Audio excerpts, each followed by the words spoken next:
So that's another week done, and another face in the of a child in the house washed. Pat McGarrett is waiting for me to say something wise to him. How are you this morning, Pat? I'm grand, Jude.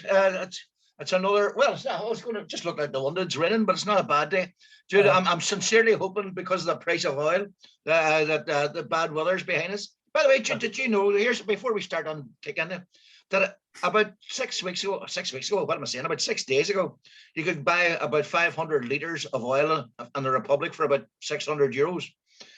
This morning, apparently, 1,000 liters of oil in the Republic is €1,350. How's about that? That's pretty rough. That is pretty rough.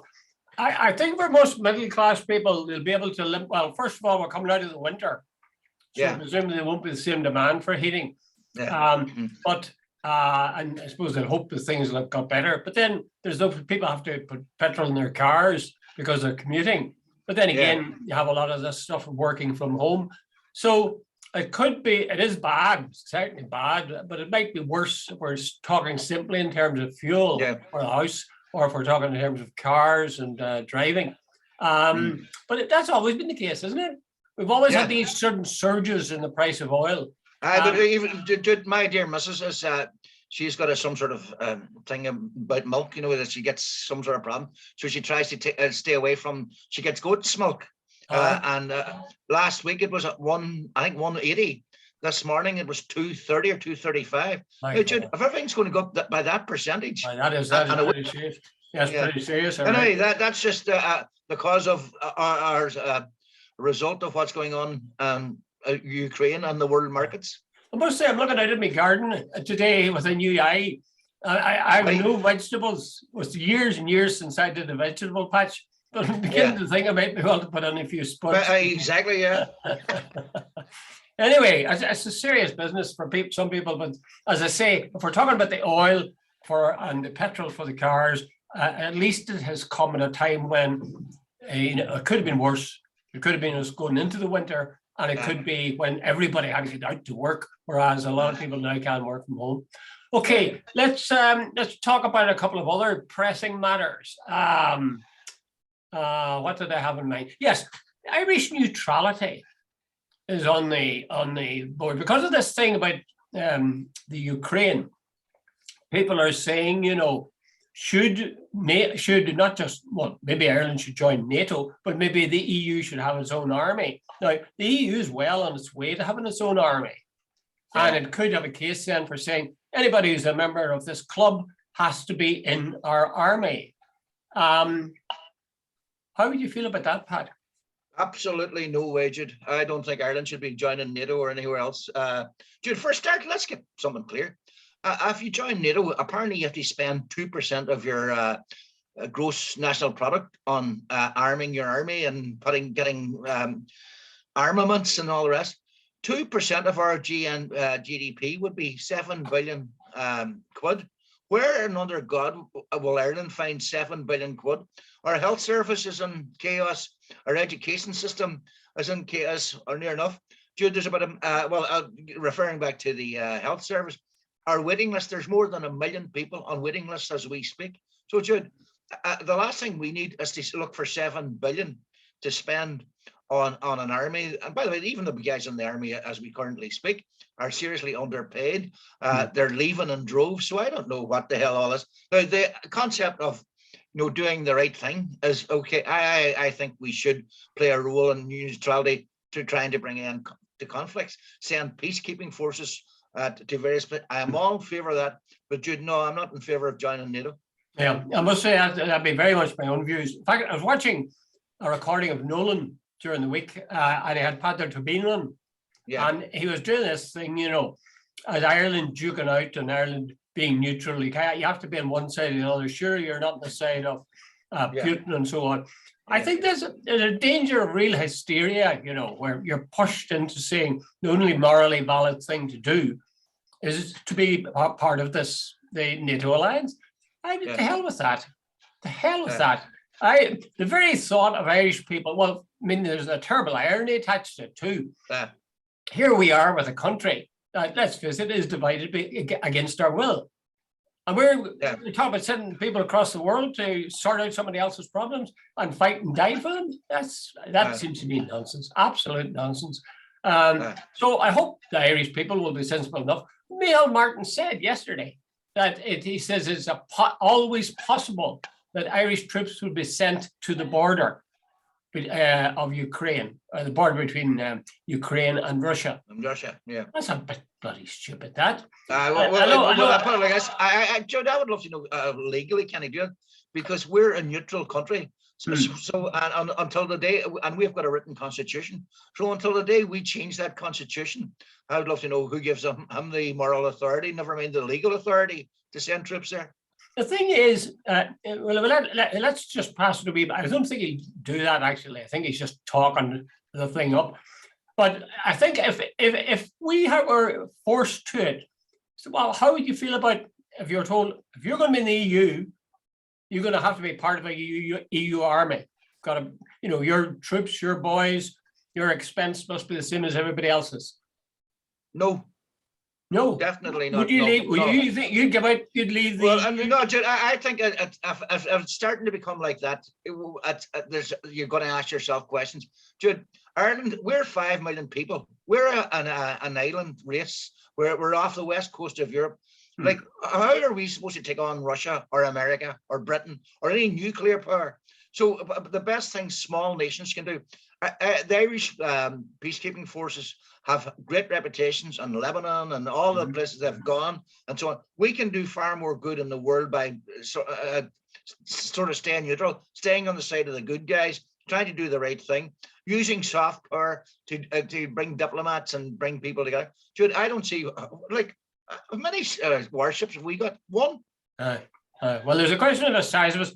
You also, of course, though, could say, well, each contributes according to their size. Do you know what I think? I'm sort of disillusioned with the EU. The EU was a fantastic idea. Why was it instituted? To avoid war. Yeah. And what does it now propose it's going to do? It's going to bloody well have an army. What? Yeah. That's something. Yeah, I've listened to it, and there are arguments. I don't think you can dismiss them. Like, everybody thought that we never see war in Europe again. Like, if there was no deterrent, in fact, that I presume Putin thought he was going to waltz in and take over Ukraine after 4 days. That apparently was the plan. I don't know how true that is or how realistic that was, but he thought in Europe. You better say it again, because you froze the there. fact is, even the Germans are giving the Ukrainians arms and armaments. The EU have rushed arms and armaments to them. And a whole lot of other countries, I presume, are secretly giving them stuff. So, how neutral are we all? Well, I'll tell you, I fast forward 30 years, and I'll bet you what you like. We may not be around to see it, but this will have been seen as a sort of a contest between the West and the East. Absolutely. The East, of course, Russia determined to, pick up some of its former power, and the West, of course, trying to advance the cause of the West and sort of suck in all these former Soviet states into the ambit of NATO, the West, etc. My point, I just think there's a terrible tendency for us to say, this man, Putin, is a dictator. He's gone into this country. He's smashing it to pieces. He's a madman. That's a very short-sighted view of things. Putin is not a madman. He's certainly going in and wrecking Ukraine, but that's because he believes that he doesn't want to have, what we talked about this, Pat. We just want to have a state next to him which looks like it has been westernized. I mean, if supposing Canada became part of a unit which included Russia and China, how would the US feel about that? No, I accept that. Don't think it's very hard to make that as a moral argument when you consider the fact this guy has gone into a democratic country. He is the aggressor, and he like Jude. Somebody's on this morning that some of this stuff coming out is fake news. Jude, there's nothing fake news about the destruction that you can clearly see in the cities. There's nothing fake about the fact that 2.4 million people have already left. and there's a possibility up to 8 million could leave. There's no fake news about they're using vacuum bombs. The evidence that is there, and there's no doubt whatsoever that that the Russians lied through their teeth beforehand that they weren't going to invade and did. Well, Pat, I agree completely with all that you've said. However, the one thing you'll not get in the news is the possibility that there's a background to this. Like, why did Putin do what he did? The picture is presented to us. He just did it out of sheer badness because he's a bad bugger. And that's not true. You don't hear that. You really should hear that. And then you would have a there's no, you're 100% right. There's no doubt about it. Putin has got a case in the world of geopolitics that Russia is getting surrounded, that Gorbachev and Reagan reached an agreement that there would be sort of a buffer zone, but NATO would not expand any further. Western influence would not be any, and Ukraine was sort of like it's like the tipping point between us, the UK and the EU, that we're getting sort of caught in the middle because of that protocol. Well, Ukraine's the buffer zone between the West and the East. Yes, exactly. And if they would sort of at least make that clear to the public, I think some sort of settlement and some sort of peace talks would have a much better chance. The final thing I'll say about this whole thing is, I think Ireland, I would agree completely in terms of Ireland sending troops anywhere other than as a peacekeeping force or observers or whatever. I think Ireland and EU too, but of course they won't, should be presenting a model of a different way to resolve differences. That you have, of course, you're going to have to stand up and respect boundaries and so on. But because we're a sovereign country, doesn't mean we're going to have an army that's going to go pitching into battle. When you think about it, it's so primitive. I mean, it is really caveman stuff. People blowing each other to pieces. There must be a better way, and Ireland, as a sovereign nation, should. The south of Ireland is not a state. That's a sovereign state. Should be capable of showing a better way. Simply, I mean, it's somebody pull the communication cord. What was it? Brian Friel had a play called it the communication cord. That was it, yeah. Okay. I think Dr. Pons, here, let me ask you a question. As we speak, I was just before we came on air. There's a big get together in Stormont, and it's it's the institutional victims apology, and it's something. There've been a couple of very good speeches. I was listening to them. So, what's your view on all this? Well, I mean, from what I can gather, there was terrible things happened in these homes for years and years. It's been just unbelievable. Just as the slaughter in the Ukraine shows humankind at its lowest form, so the conduct of these guardians of these poor children that were being reared in these institutions were sort of monsters, really. They showed the worst part of humanity.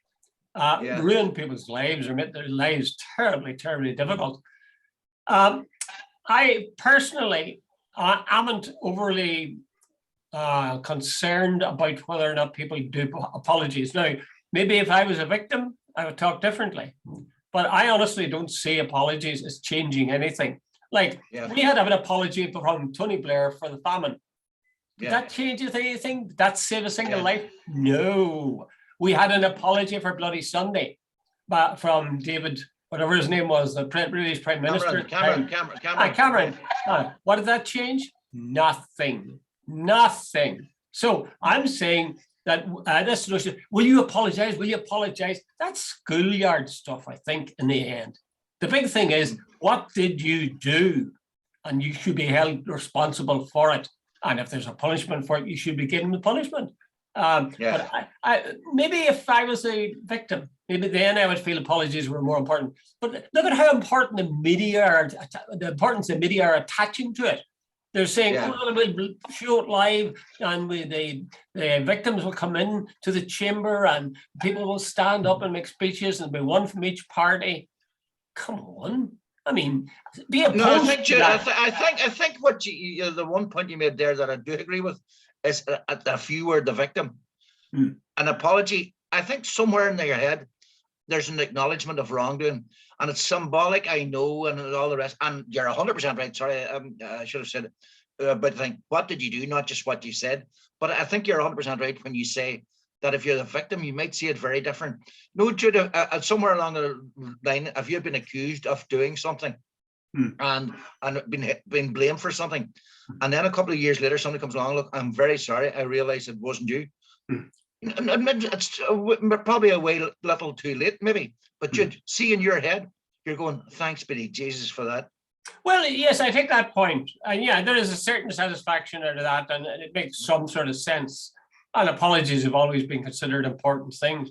But the people who are doing the apologizing, are they the people that inflicted the damage in the first place? No. Well, there you go. There you go. There you go. We're not. You talked about the person who might have done something wrong to you, and then a couple of years later they come back and they say, "I realize I." But right. Let's say your father was blamed in the wrong, and that affected your life. And the person who accused him comes back 20 years later. Your father's dead, and says, "Look, we were wrong to accuse your father, and we apologize." Jude, I know it's a ridiculous comparison, but you know what I'm getting at? Somewhere along your way, you're sort of going, I appreciate that. And somewhere in your head, there's some sort of closure, to use that awful American word. You get some sort of satisfaction. So the point you said earlier on, that maybe if you're a victim, an apology might mean something. No, but I do take your substantive point that, hey, what are you going to do about it? Yeah. For me, it seems it'll be a very marginal thing. And you're right. The further away you get from it, the less importance it has. And the notion of a British Prime Minister apologizing for the famine is just ridiculous in my part. And even but Jude, can I come at you? Everybody's sitting there today thinking it's only in Ireland. I know, because of my other life as editor of the Derry Journal, there was a couple of orphanages on both sides of the border, one in Termonbecca and the other at Nasser's House at Fawn, which is in Donegal. And during the course of my working life, I met quite a few people who were sent to Australia. And a quick story. Well, there's a guy called Jim Breslin. Jim, he was selected to go. He's about 1947. He's an old man now. And his older brother decided to go with them so that the three of them could be together. There was a strange family background. They were in the orphanage. The older brother didn't have to go, but he went. Jude, when they got to Australia, rather than keeping them together, the three boys were separated. One was sent about 200 miles away up into the bush. So I went. Jim didn't see one of them for 25 years after they arrived in Australia. One of them lived as a down and out under the bridge, Sydney Harbour Bridge. The other lived, he died very young. He was a sheep herder. Jim said he lived in a corrugated iron shed and somewhere in Queensland where the temperature could reach over. You're frozen, Pat.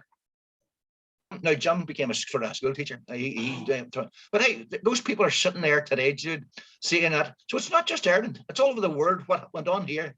It's not just in Ireland. They're sitting watching us today. That's right. You're absolutely right. And this is something I've always argued, that, in fact, the abuse of children is something that happens in every sphere, every faith, every religion, every country. And in fact, as we said once, you're more likely to be abused in your own home. That's the place where most abuse comes from. Yeah. But again, especially these are church institutions. My God, for them to be saying that they're preaching Christianity and love and kindness and forgiveness and everything else, and to do that to children, my God, that's appalling. It really is appalling. But we come back to the thing about the apology. I often think that it's, dare I say it, is virtue signaling. Yeah, virtue signaling. Yeah, it is. I know these phrases.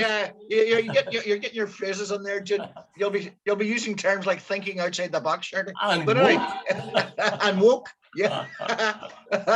And gaslight. Jude, I take your point. An apology does come across as a wee bit empty. But having said that, for a lot of people, an apology does mean something. Yeah, it seems. And there's some people in the Bloody Sunday relatives who were very, very keen, and they thought it was terribly important. Let me tell you something. One of the leading people involved in the Bloody Sunday, I was in Guildhall Square the day Cameron made the apology. And so was I.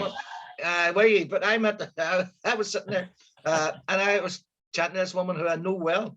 And Jude, there was tears in her eyes because at last she had got an apology. Oh, it was a very emotional place. Yeah. But as I say, I never could quite understand it. But yeah, it clearly matters to them. Anyway, Yeah. I do think at the same time, a lot of these politicians are jumping on the bloody bandwagon. So let's go on to the next topic, which is also a political story and a local story. And that is there's £300 million sitting in a bag somewhere about Stormont, and it can't be spent. Yeah. And why it can't be spent, we don't have any executive. And why do we not have an executive? Well, the First Minister, the DP, whatever his name was, he said, no, that's the end of the executive. And Sir Jeffrey. As a result, that money can't be spent. Now, what everybody is, all the other parties are telling Jeffrey Donaldson, form the executive once more before the election and free up this £300 million. Yeah. And his response to that is, no, there's other ways we can do this. Suggested household rate bills could be cut to help households with the cost of the living crisis. And as one of the Alliance party said the other night, why go round side streets and up Boreens and around funny ways to get to a place when there's a broad highway there? It'll take you there in 5 minutes. It just goes straight in. And of course, the reason they don't take it is it would be to admit that they made a mistake. Again, another mistake. So, but I think they're making it even worse because they're keeping the other parties united against them. Yeah. It's 4v1 at the moment. I watched Conor Murphy on last night, and he was absolutely superb. In fact, Jude, this might come across as sexist, but I don't understand why Conor isn't the leader. He comes across of Sinn Féin. He comes across much more gravitas than any. But he was on last night, and Mark Carruthers on the View tried to suggest to him that there was ways around this, and Conor said, "Look, Mark, I know where you're coming from. But the bottom line is I have gone through this every which way with the legal experts, and they say unless there's other spending was okay because it had been agreed by the executive." He said this budget has never been agreed, so there's 300 million he can't spend because, in other words, he could give it to all the projects that he wants, and so on. And what happens then? That just almost. I think the whole situation there encapsulates exactly the problem with the DUP. They are hung up on symbols, they're hung up on status, they're hung up on agreements, they're hung up on everything. But what they claim they're concerned with is people's bread and butter. They're not 300 million. They know how that 300 million can be released like that. And they're not going to do it because it'll make them look bad. Well, all I can say is stew in your own juice. And I'm glad I'm not one of the people that's depending on them to bring money so I can survive from day to day. Yeah. But Jude, it goes to prove that identity politics, like, it doesn't matter about bread and butter stuff. It doesn't matter about all the rest. Does anybody seriously give a monkeys about the protocol right now, about considering what's going on in Ukraine, about the price of fuel, about the food prices going up, about 300 million can't get spent, about the overrun of the hospitals, about the number of people? Even you were at your medical people this morning, the queues and the delays and everything about getting to see a doctor. No, they're playing politics about a protocol that nobody gives a monkeys about. Well, I would just note the small caveat there, and that is that it is possible to think of two things at the same time, or have two things in your head, or to do two things at once. It is possible to have a political position and care about the constitutional question and be concerned with the bread and butter stuff, but it gets a bit bloody ludicrous when you're so hung up on some weird aspect. Yeah, but you know this thing, more than 50% of the people in Northern Ireland, in the north of Ireland, think the protocol is actually a good thing.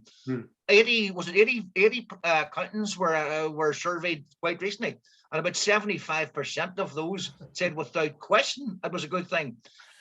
The constitutional position of Northern Ireland will not change one iota, contrary, despite your caveats about it, until sometimes there's a vote. So the protocol, while I accept that it's an issue for unionism and all that, in today's world, when what's happening in Ukraine and all the rest of it, I don't think the British government are going to be or the EU are going to be too concerned about the protocol.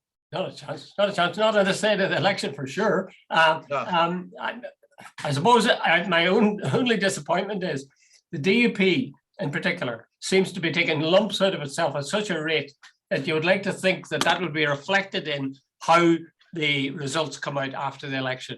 And after our discussion with Michelle Gildernew, I'm not so sure it will, because she seemed to be saying that, despite the fact that the polls, opinion polls say that the Sinn Féin and nationalism and so on are flourishing and the DUP are going all over the place and down the kitchen sink, despite that, maybe 1 or 2 seats will be the difference.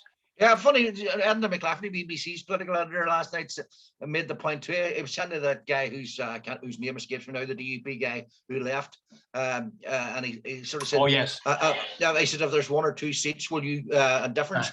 Will you go and vote for the DUP? So I think Enda was suggesting it's going to be very close.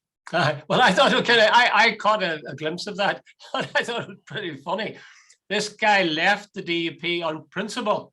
Yeah. He just simply couldn't associate with these people, so he moved to the UUP. If there was any possibility of I'm tempted to say Fenian, but let's say Republican, nationalist, getting to be the first minister, he'd go back again. Yeah. No, but I don't think he went to the UUP. I think he's gone independent, does he not? No, well, maybe he is. I thought he was UUP. Oh, yeah. Okay. No, he's gone independent. Oh, okay, sorry. I hold up my hands. For once in my life, I've been wrong. I apologize. That's right. Yes, exactly. I know he's going to feel better. That'll make a difference to him. I'll make him feel a lot better that you apologize. But in any case, he's got very high principles if he's determined to be independent until such time as there's a danger of a Republican or a nationalist taking first minister. Okay, let's move from that to the slightly sort of awful world of Dennis Donaldson. Remember Dennis Donaldson? Very well. Did you ever meet him, did you? No, Jude, Jerry Adams came down to the Journal a couple of times, and Donaldson was with him on one occasion, definitely, because I remember him. But Jerry came into my office, and I think Donaldson stayed outside and so on. But Jude, here you might see it there. It's called Thatcher. Thatcher Spy. Ireland. You're freezing. You froze, Pat. So you better say it again. Pat, you froze. So just say it again. This is a book called Thatcher Spy, written by a guy called Willie Kernan. I knew Willie quite well. Willie used to come down to the Journal regularly, and he was a member of Sinn Féin over on the other side. But it turned out he was a sort of cuckoo in the Sinn Féin nest. He was a spy, and so on. But there was a whole murky world after the peace process at end. All the things that were denied for years. Dennis Donaldson was outed, Jude, for some very odd reason. Remember what they called Stormont Gate, when the British or the RUC PSNI went in and took all these files, and Stormont was suspended, and they claimed Sinn Féin were spying on other people and all this sort of stuff. Anyway. Dennis Donaldson and somebody else were arrested at the time. Anyway, the whole thing was dropped in the interest of national security. And then 3 days later, Donaldson is outed as a MI5 spy. Now, Jude, what happened there? What was the background to it? His family have claimed he was set up, that there was handlers in there who deliberately set him up. Anyway, he skipped off to Donegal. He was living in a wee remote farmhouse outside of Glanties. Jude, there was no running water, no electricity. It was like living back in famine times and so on. And anyway, somebody came along, 2 or 3 guys, and shot him. Now, Jude, there's a really murky world in there, and I would love to know who the good guys. Jude, isn't it amazing all that for years there was IRA, bad guys, and now it's coming out that the state was up to its eyeballs and running informers, running murderers, collusion, involved in gangs, involved in sectarian murders, and all the time they were telling everybody else how bad the Republicans were and all the rest. No, I'm not saying the Republicans were saints or anything. I'm not. But this sort of you realize how much propaganda, and then you realize as well how much of that has been bought down south. Well, dare I say that propaganda doesn't stop with local conflict. Not at all. At international level, it works as well. But let's stick with Donaldson. I think there are 2 things that interest me. Well, there's a lot of things that interest me about Dennis Donaldson. I met him once, I think. And that was, I was up with Stormont, and I was going to talk to somebody, maybe it was Jerry Adams up in his office. And this guy came down to bring me up, you know, the way you bring me up. And usually it's an ordinary gopher, you know, somebody fairly low in the pecking order. And it was this guy says, I'm Dennis. That was Dennis Donaldson. And he said, oh, I'm a big fan of your stuff. You know, at that point, I began to I suspected him immediately. But the question is, how did he spent a lifetime working for Sinn Féin and working for the Republican cause? Yeah. How now, the way the Brits represent that kind of thing is, he would have looked at what the IRA was doing. He would have seen that this was horrible bloodshed and terrible shooting people, and he worked to bring peace and save lives. Do you believe that? Do you believe that? Not at all. Donaldson himself, somewhere down, like they reckon he's joined the IRA. He was born in 1950. They reckon he joined the IRA before the Troubles really broke out, or he was a Republican before. He was a friend of Bobby Sands. He was a friend of Jerry Adams, and so on. He said, no, he didn't explain. He said he was compromised at a vulnerable time in his life. Now, I don't know what the vulnerable time in his life. In other words, they must have got photographs of him doing something, either a gay relationship or having an extramarital affair. I don't know, or gaming or something. I don't know what he done. But anyway, they said, so he was working for them for 20 years. So on, Jude, he wasn't working for peace. He was working because he had been outed in some way and compromised in some way. So, and maybe in the community in which he was working at, it would have destroyed him personally. So that this sort of rubbish that he was working for peace, and he saw the error of his ways and all this. Jude, when you're coerced, that's not obviously not voluntarily. Well, I heard I asked that same question of a Republican once, and the response was, it was one of the, let's put it like this, it was one of the two things you mentioned as possibilities. So you're quite right. The security forces brackets, security quotation marks, security forces, they get a grip on people. They get something to have them back, and then they hold that tight. And the person that says, "Oh God, if my wife found out, or if people found out, or whatever," and it's one thing goes on to another, and they spend this double life. Terrible waste somehow, that the cause that they were sort of committed to, they're now destroying. Terrible. Okay, the other thing that concerns me is this: why did Dennis Donaldson go to live in a shack, essentially, with no running water, no electricity, no weapon, after he had been outed as an MI5 agent? That stuns me. How far is Glenties from you, by the way? How far is Glenties? Where you? It's about 50 miles. It's about an hour's, about an hour's journey. And it's over a mountain road. But you know the thing that I've never understood as well. This idea that you can go to a remote part of Donegal and you're safe, rubbish. If you're really wanting to hide, go to a city with 10 million people. Don't go to a remote. Like if you go to Glenties or Dunlow or Gweedore, you stick a stranger sticks out like a sore thumb. Absolutely. Because who's your man? And everybody's talking about it and all. Within seconds, everybody's here's a stranger. Whereas if you go to Dublin or London or New York or Sydney, dude, there's 5-6 million people. You just go and have your own wee sort of life, get your own wee apartment, whatever. So until you tell me, why did he do that? Because it was almost as if he was setting himself up. Yeah, he was announcing his presence, as you say, in a rural area, and everybody knows, as you say, that if a stranger comes in, even they'll see signs of activity about the house, even if they don't meet him. Why would he do that? And then why would he be there totally defenseless? It's like a guy on death row walking down the corridor to sit in the chair. Well, I wonder about that. Maybe he was waiting on it. But sure, if you're really waiting on it, I think you get it over with some way. You commit suicide or you do something. I don't know, Jude. I feel someone. I have. It's a strange thing to say, but I feel sorry for people who are informers, because by and large, they didn't start out that way. They were compromised in some way. Yeah. Very, very sad. But then you see, certainly the view that the IRA would have taken was, we kill these guys, partly so we don't have other spies, but because these guys cost lives.